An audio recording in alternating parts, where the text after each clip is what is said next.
Hi friends, నేను మీకు ఈరోజు చదువు గురించిన ప్రాముఖ్యత, జ్ఞానం ఎందుకు మనకు అవసరం అనే చిన్న కథ మీతో షేర్ చేసుకుంటాను.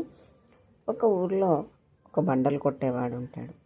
వాడు ఎండనక వాననక కష్టపడుతూ బండలు కొట్టి వాడి జీవితం కొనసాగిస్తూ ఉంటాడు. బాగా వేసవికాలం, అది బాగా ఎండలు ఉంటాయి. అప్పుడు వాడుకి ఎదురుగా ఒక మహారాజు ఊరేగింపులో కనిపిస్తాడు.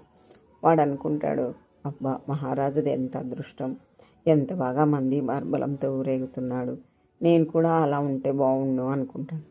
అప్పుడు ఒక దేవత ప్రత్యక్షమై, నీవు ఏమనుకుంటే అది అయిపోతుంది అని ఒక వరం ఇస్తుంది. వాడు మహారాజు కావాలనుకుంటాడు, మహారాజు అయిపోతాడు. అప్పుడు వాడు కూడా మంది మార్బలంతో హాయిగా జీవిస్తూ ఉంటాడు. ఒకరోజు ఊరేగింపులో వస్తూ ఉంటే బాగా ఎండ కొడుతుంది. నేను రాజు అంటే నాకు ఇంత ఎండ కొడుతుందా, ఓహో, రాజు కన్నా సూర్యుడు గొప్పోడు కాబోలు, నేను సూర్యుడైపోతే బాగుండు అనుకుంటాడు. సూర్యుడైపోతాడు. అలా సూర్యుడైపోయి బాగా ఎండలు కాసేసి ప్రజలంతా ఇబ్బంది పెడతాడు. తర్వాత ఒకరోజు అలా వెళ్తూ ఉంటే సూర్యుడిని మేఘాలు కప్పేస్తాయి. ఓహో, సూర్యుడు గొప్పవాడు అనుకుంటే సూర్యుడిని కప్పేసే మేఘాలు కూడా ఉన్నాయా, అయితే మేఘం ఇంకా గొప్పది కాబోలు, నేను మేఘం అయిపోతే బాగుండు అనుకుంటాడు. మేఘం అయిపోతాడు.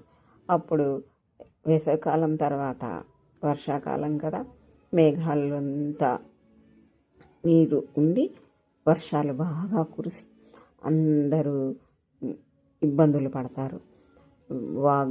వాగులు, వరదలు, ముంపులు, ప్రజలంతా అల్లాడిపోతారు. అప్పుడు వర్షం మేఘాల్లో ఉండే నీళ్ళంతా వర్షం రూపంలో వెళ్ళిపోయిన తర్వాత ఖాళీగా ఉండే మేఘాలు అలా వెళ్తూ ఉంటాయి. కిందికి చూస్తే పెద్ద పెద్ద రాళ్ళు కనబడతాయి. ప్రజలంతా వర్షాలు, వాగులు, ముంపుల్లో వాళ్ళు వెలువెల్లాడిపోతుంటే కనీసం ఈ రాయి ఏంటి తడవని కూడా లేదు, ఓహో, మేఘాల కన్నా రాళ్ళు గొప్పవి కాబోలు, రాయి అయిపోతే బాగుండు అనుకుంటాడు. వాడు పెద్ద బండరాయి అయిపోతాడు. కొన్ని రోజుల తర్వాత రాళ్ళను కొట్టడానికి పెద్ద పెద్ద సుత్తులు తీసుకొని రాళ్ళు కొట్టేవాళ్ళు వస్తారు. రాయి గొప్పదనుకుంటే రాయిని కొట్టేవాడు కూడా ఉన్నాడా, నేను రాళ్ళు కొట్టేవాడైపోతే బాగుండు అనుకుంటాను.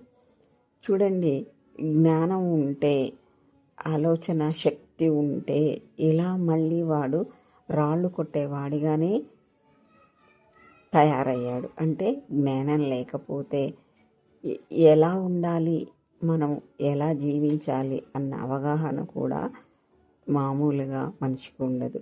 అందుకే మనకు చదువు, సంస్కారం, జ్ఞానం ఇవన్నీ అవసరం. ఇవి ఉంటేనే మనం జీవితంలో బాగా ఎదుగుతాము. ఆత్మ ఎదుగుదల కూడా జ్ఞానంపై ఆధారపడి ఉంటుంది. Thank you friends. మీకు ఈ కథ నచ్చిందా? నచ్చితే కామెంట్ చేయండి. Thank you so much.